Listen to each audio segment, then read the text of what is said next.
Viewers अस्सलाम वालेकुम। उसने मुझे हंसाया, वो हंसा।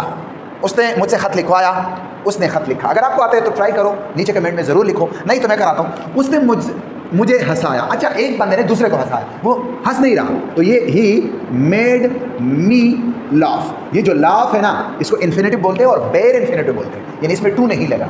इसने काम किया, मेड मी, बनाया नहीं, उसने मुझे हंसाया। आखिरी वर्ब का माने आएगा, वो हंसा। ये तो सिंपल है, ही लाफ्ड।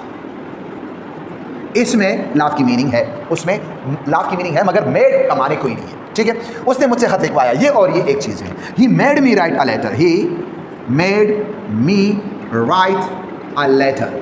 Got it? एक दफ़ा फिर बताऊं, इसमें मेड का कोई माने नहीं है। ये कैजुअल सेंटेंसेस में होता है कि राइट का माने तो बन जाता है, इसमें नहीं। ये सिंपल माने, उसने खत लिखा, ही रोट अ लेटर।